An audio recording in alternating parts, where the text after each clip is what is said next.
네, 오늘 복음 편지 세 번째 만남입니다. 저희 첫 번째, 두 번째 만남을 지나왔고 또 지금 세 번째 만남 하는데 제목을 보면 어떻게 하나님을 만날 수 있는가요?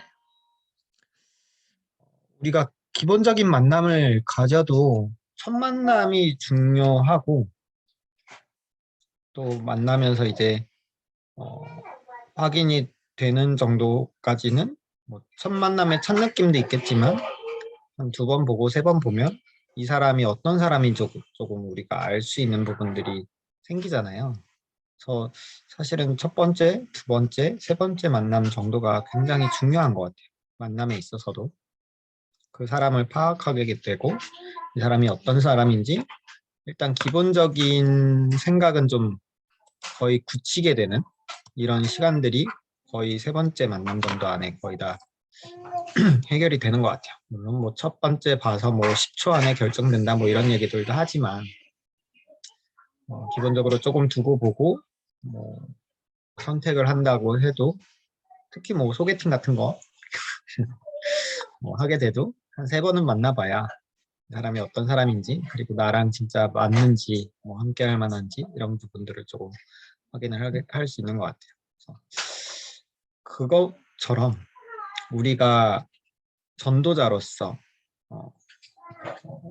이 사역하는 사람과 만날 때 그리고 사역받는 새신자가 또 하나님에 대한 느낌, 뭐 그 확신을 가져가는 부분이 사실은 첫 번째, 두 번째, 세 번째 안에 결론이 나게 되는 경우가 많을 것 같아요. 사실은 이제 첫 번째, 두 번째 만남은 우리가 첫 번째 만남 얘기할 때 얘기했던 것처럼 첫 번째, 두 번째에 만날 때마다 이제 이 사람이 생각할 수 있을 만한 것들은 던지는 수준이라면 세 번째는 확정을 짓는다는 마음으로 만나고 또 이 메시지를 전달을 하면 좋을 것 같아요. 첫 번째는 왜 인간은 행복이 없는가였어요. 대답으로는 로마서 3장 23절에 모든 사람이 죄를 범하였음에 하나님의 영광에 이르지 못하더니 라고 했고 진짜 행복이 없나? 라는 부분을 곰곰이 생각하게 만들었다면 그러면 왜 인간은 하나님을 만날 수 없냐? 라는 질문을 던졌을 때 또 그 질문이 나에게 부딪혔을 때 그러게 행복이 없는 게 인간이고 인간이 행복할 수 있는 게 하나님이라면 하나님을 만나야 되는 거 아니냐. 근데 왜 인간은 하나님을 만나지 못했고 이때까지 모든 인류의 사람들이 그리고 나는 이때껏 살아오면서 왜 하나님을 만나지 못했는가 라는 것들에 대한 질문이 들어오는 시간들이 되도록 또 그렇게 인도를 받아가면 좋을 것 같고 그거에 대한 답은 지난주에 우리가 사도행전 4장 12절 다른 이로서는 구원을 받을 수 없나니 천하 사람 중에 구원받을 만한 다른 이름을 우리에게 주신 일이 없습니다 하였더라. 오늘은 세 번째 만남이에요. 그러면 어떻게 하나님을 만날 수 있는가 라는 질문을 우리가 하고 또 새신자가 또 들을 수 있는 시간이 되면 좋을 것 같아요. 인간이 하나님을 만날 수 없고 그것이 불행의 원인이라면 어떻게 하면 하나님을 만날 수 있나요? 라는 질문을 가지게 될 것이고 우리는 거기에 대한 질문과 또 답으로 말씀을 전하고 또 만남을 가져갈 수 있으면 좋을 것 같아요. 이에 대한 대답은 오늘 본문이 요한복음 14장 6절이에요. 예수께서 이르시되 내가 곧 길이요 진리요 생명이니 나로 말미암지 않고는 아버지께로 올 자가 없느니라. 그리스도의 삼중직을 이야기하면서도 가장 먼저 나오는 이야기이기도 해요. 지금 복음편지 중에서는 사단의 것을 깨트리신 왕적인 부분도 분명히 그리스도의 역할 중에 하나가 있고 또 우리의 죄를 사하신 제사장의 역할 중에 또 역할이 있으면서도 참 선지자로서 하나님을 만나게 되는 길이 되신다고 예수 그리스도께서 말씀을 주셨어요. 그 예수님이 내가 곧 길이다, 내가 곧 진리다, 내가 곧 생명이다 라고 말씀하시는데 예수님을 통해서만 예수가 그리스도 되신 그 사실 통해서만이 우리가 하나님을 볼 수 있는 거예요. 하나님을 만날 수 있는 거예요. 사실은 하나님을 만나야 해결이 되거든요. 기본적으로 우리가 복음을 전할 때 맨 처음에 보통 얘기하는 것도 나무는 땅에서 물고기는 물에서처럼 사람은 하나님과 함께라고 얘기를 했다면 그 하나님을 만나는 길, 하나님을 만나야 해결이 되는 거잖아요. 그 하나님을 만나는 길이 그리스도다라고 이야기를 하는 거죠. 그 하나님을 만날 수 있는 방법이 예수 그리스도 안에 있다라는 부분이 오늘 쭉 나오게 돼요. 한번 같이 볼게요. 하나님은 영이시다. 영이신 하나님인데 영이심으로 육의 눈에 보이지 않아요. 그러므로 아무에게도 제한받지 않고 사람의 손에 제한받는 것은 하나님이 아니라 우상이며 그 속에 귀신들이 들어가는 것이다. 고린도전서 10장 20절에 나오고 있고요. 그리고 하나님은 영이시기 때문에 무소부재하시다. 이 무소부재하셨다의 뜻이 뭐라고 생각해요? 무소부재하다. 한자는 알겠는데 퍼뜩? 존재하지 않는 곳이 없다. 저도 이거 준비하면서 이제 네이버 찾아봤어요. 정확하게 표현하면 뭐라고 표현하면 좋을까? 존재하지 않는 곳이 없다. 모든 곳에 다 거하신다. 무소부재. 무소부지하시다. 모르는 것이 없으시다. 무소불능하시다. 능히 하지 못할 것이 없으시다. 그러므로 여호와라고 부른다. 인간은 영적인 존재이므로 영이신 하나님을 만나는 것이 구원이다 라고 나오고 있죠. 하나님께서 우리에게 구원을 주시는 비밀이 하나님을 만나는 거예요. 그런데 인간은 육을 가졌기에 하나님을 볼 수 없다. 인간의 영은 육체 속에 제한이 되어 있다. 육체를 떠나는 것이 죽음이다. 육체 속에 있을 때만 구원의 기회가 된다. 누가복음 16장은 나사로의 얘기예요.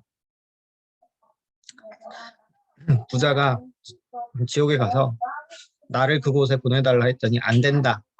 그러면 내 후손이라도 있을 때 하게 보내달라. 이미 많은 선지자가 있다 라고 얘기하면서 나사로가 있는 천국을 바라보면서 그런 이야기들을 하는 것들이 나오는데 육체 속에 있을 때, 영혼이 육체 속에 있을 때만 구원의 기회가 된다고 분명하게 얘기하고 있어요.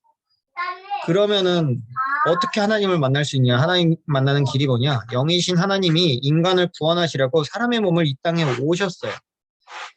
이게 사람이 만들어낸 신이 아니라 사람의 행위대로 움직이는 신이 아니라 그냥 하나님이 하나님의 뜻대로 하나님의 계획을 정하시고 그대로 그냥 성취하시는 거예요. 전혀 다른 거예요. 우리가 일반적이라고 또 세상이 말하는 종교에서 이야기하는 신은 사람들이 이런 신이 있었으면 좋겠다는 것들에 반영을 해서 그런 신이 나와요. 농경사회의 신, 농사 잘 짓게 해주는 신. 내가 농사를 잘 지어야 되니까 그걸 내 복을 줄 만한 신을 찾다가 그런 신을 찾는 거죠. 태양신 마찬가지고요. 물의 신 마찬가지고요. 용궁, 용왕 마찬가지예요. 하도 바다에 사람이 빠져 죽으니까 그 신이 있다고 여기고 그 신에게 절을 해서 내가 물에 빠져 죽지 않게 해주세요라고 빌게 되면서 나온 신들이고 그 신들한테 비는 방식이 사람의 방식이에요. 내가 이렇게 할 테니 이 재앙이 나한테 임하지 않게, 내가 이렇게 할 테니 이 복이 나한테 오게 해달라고. 그런데 하나님은 하나님이 계획하시고 하나님이 일하시고 하나님이 성취하시고 하나님이 이루셔요. 그 하나님이 지금 구원의 일을 진행을 하시는데 영이신 하나님 자신이 그 인간을 구원하려고 사람의 몸을 입고 이 땅에 오신 거예요. 그리고 그러므로 그분은 죄가 없어요. 모든 사람은 죄를 범하였음에라고 우리가 일과에서 봤잖아요. 그런데 이 죄가 없고 그 영은 하나님의 영, 하나님이시다. 고린도전서 15장 45절 보니까 첫 아담은 생령이 되었는데 마지막 아담은 살려주는 영이 된다. 마지막 아담 그리스도 보통 표현하거든요. 생령이 하나님의 생기로 말미암아 생령이 된 게 사람이라면 그리스도의 몸을 입고 오신 예수 그리스도는 그 모든 사람들을 살려주는 영이 되신다고 영이라고 분명히 얘기하고 있어요. 근데 그분이 바로 예수 그리스도시다. 예수는 신성과 인성을 가지신 분이다. 우리가 늘 고백하죠. 지금 우리 사도신경 예배 때마다 사도신경 직후에 우리 교회는 계속 고백을 하고 있는데 주는 그리스도시요 살아계신 하나님의 아들이십니다라고 고백하잖아요. 그리스도라고 고백하는 거는 진짜 그분이 구원자이십니다. 하나님이시다라고 고백을 하는 거고요. 그리스도는 하나님의 직분이거든요. 그런데 하나님의 아들이십니다. 살아계신 그 하나님의 아들이십니다라고 고백하는 거는 사람의 모습으로 오셨다고 우리가 고백을 하는 거예요. 이 예수 그리스도를 영접하는 것이 하나님 만나는 길이에요. 영접하는 자 곧 그 이름을 믿는 자 하나님의 아들이 되는 권세를 주셨으니 볼지어다 내가 문 밖에 서서 두드리노니 나를 영접하면 내가 그로 들어가서 너와 더불어 먹고 그는 나로 더불어 먹으리라 라고 얘기하시는 것처럼 그래서 이 예수 그리스도를 영접할 때 성령이 우리가 영 가운데 임하게 됐어. 너희는 너희 안에 성령이 거하시는 것과 너희가 성전인 것과 성령이 너희 안에 거하시는 걸 알지 못하느냐라고 얘기하고 이것이 바로 구원이다. 고해서 성령께서 우리와 함께 하십니다. 이때 사탄의 권세는 영원히 떠나게 돼. 예수님을 진실로 영접하는 기도를 드린다라고 여기 나오고 있죠. 복음편지 저희 지금 개정판에는 앞에 나오고 있어요. 십자가와 영접 기도가 같이 나오고 있고요. 우리가 영접 기도를 분명하게 했고 또 우리가 만나지는 새신자, 불신자들에게 분명히 이제 영접을 권하고 또 제시하는 단계라고 생각을 하시면 돼요. 그 예수 그리스도의 능력이 나에게 힘있는 시간 그리고 그 예수 그리스도의 능력이 나에게 임한 것처럼 너에게도 임하는 시간 지금 변용이에게도 임하신 그 예수 그리스도의 능력이 박민주에게도 임하는 거고요. 박민주에게 임한 그 예수 그리스도의 능력과 구원의 능력이 민주를 만나는 모든 사람한테 전달이 되는 거예요. 그러면 하나님이 나와 함께 하시는 증거는 무엇이냐? 성령이 내 속 안에 거하면 그때부터 나를 인도하셔서 날마다 성화시키는 일로 인도하신다. 뭔가 우리가 꼭 해야지 복을 받는 게 아니야. 우리가 뭔가를 해야지 재앙을 면하는 게 아니야. 그냥 믿기만 하면 끝이에요. 그리고 그 믿음으로 말미암아 하나님께서 나를 한 걸음 한 걸음 그 여정을 인도하시는 거예요. 나의 의지와 나의 노력이 전혀 상관없이 구원을 하나님께서 우리에게 주신 거고 그것과 마찬가지로 내 의지로 할 수 있는 노력이 한계가 있어요. 근데 그거를 뛰어넘어가는 성화시키는 그 여정을 하나님께서 인도하시는 거예요. 성경을 올바르게 받을 때 성령의 인도를 받는다. 성경은 살아있는 말씀이다. 히브리서 4장 12절에 보면 말씀이 혼과 영과 관절과 골수를 다 찔러 쪼개기까지 한다고 표현을 하고 있고요. 말씀을 받을 때 우리의 영이 살게 된다고 시편 119편 25절에 주의 말씀대로 나를 살아나게 하소서라고 고백을 하고 있습니다.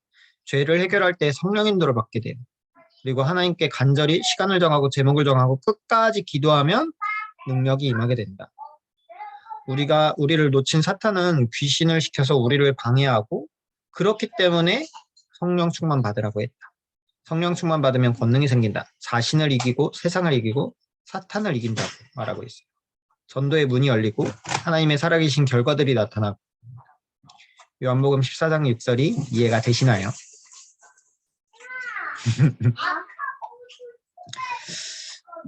마지막으로 이제 불안함에 대한 치유를 이야기를 하고 있어요. 많은 사람들이 그리고 지난주도 얘기했지만 불안에 휩싸여서 살아가는 모든 불신자라고 보면 돼요. 하나님이 나와 함께 하시지 않기 때문에 하나님이라는 존재를 생각지도 못하고 살아가고 있기 때문에 물고기가 물을 떠난 것처럼 뭐가 충족이 돼도 사실은 불안한 상태인 거예요. 그 불안한 상태를 이기는 거는 말씀밖에 없다고 얘기를 하고 있어요. 생기를 넣어주는 그 말씀을 대언하라고 에스겔한테 계속 얘기해 주시고 그 말씀을 대언할 때 마른 뼈들이 군대가 되어는 환상을 에스겔이 보게 돼요. 그와 같이 하나님의 말씀이 들어가게 되면 이 사람이 살아나고 이 사람을 통해서 또 다른 사람들이 살아나면서 군대가 이루어지는 영적인 군사들이 계속 많아지는 그 응답이 우리한테 있을 줄 믿습니다. 그래서 우리가 무시기도 속으로 들어가는데 이 방법을 말하는 게 참 쉽지는 않지만 기본적으로 나의 모든 생각 앞에 하나님을 붙인다고 생각을 하면 가장 좋을 것 같아요. 내가 좀 짜증나요. 하나님 짜증나요. 라고 하는 것 자체가 기도가 되겠죠. 내가 너무 화나는 상태다. 내가 너무 짜증나는 상태다. 아니면 내가 어떤 길을 걸어가야 된다. 아니면 내가 뭔가를 해야 된다. 모든 일에 있어서 하나님 나 여기 가야 됩니다. 하나님 나 지금 공부해야 됩니다. 하나님 나 지금 조금 짜증나는데요. 하나님 나 지금 좀 일해야 되는데 어떻게 하면 좋을까요?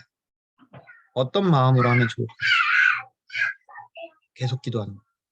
진짜 무시기도 24시 기도가 되어질 만큼 나의 모든 중심이 내가 지금 그 어디에 있던 무엇을 하든 하나님 앞에 있다는 생각으로 하나님이 내 옆에 계시다는 생각으로 진짜 24시간 붙어있는 친구라는 생각으로 하나님, 예수님 나 이거 어떻게 할까요? 예수님 나 이거 지금 어디 가야 되는데 이거 하면 될까요? 계속 하나님을 만났으니까 예수 그리스도를 통해서 하나님을 만났으니까 할 수 있는 불안할 수가 없어요. 불안함이랑은 완전히 상반되는 개념이에요. 나와 함께 하시는 그 하나님께 계속 기도하는 거예요. 불안함 그리고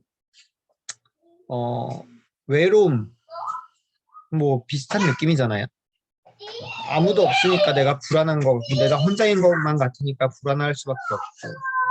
그렇지만 이 외로움이 해결되면 불안함도 해결이 돼요. 이 외로움을 해결할 수 있는 건 하나님이 나랑 함께 하시는 거예요. 예수님께서 나랑 내 옆에 늘 함께 하시는 거예요. 그것을 확인하고 인도받고 기도할 수 있으면 사실은 외롭지 않고 그렇기 때문에 불안하지 않을 수 있어요. 이것이 우리한테 주신 비밀이고 또 우리가 전달해야 되는 소망인 줄 믿습니다. 제가 기도하겠습니다. 하나님 아버지 감사를 드립니다. 저희에게 하나님께서 은혜 주시고 말씀 주셔서 감사를 드립니다. 하나님, 하나님을 만나는 길 대신 예수 그리스도를 저희가 알고 믿고 하나님의 자녀가 되게 하시고 전도자로 살아갈 수 있도록 축복하여 주시니 감사를 드립니다. 하나님, 우리가 이 시간 무엇을 배우는 시간이 아니라 하나님의 성령을 힘입는 시간이 되게 하시고 예수 그리스도의 능력을 힘입는 시간이 되게 하시고 성삼위 하나님께서 보좌에 앉으셔서 우리와 함께 하시며 역사하시는 비밀의 시간이 되도록 역사하여 주시옵소서. 하나님, 우리는 할 수 없으나 하나님만이 하실 수 있습니다. 우리를 통해서 하나님이 하실 일을 우리가 기대하게 하시고 정말로 하나님께서 원하시는 그 구원의 일이 우리를 통하여서 계속 일어날 수 있도록 우리들을 성령으로 충만케 하여 주시옵소서. 감사드리며 우리 주 예수 그리스도의 이름으로 기도합니다. 아멘.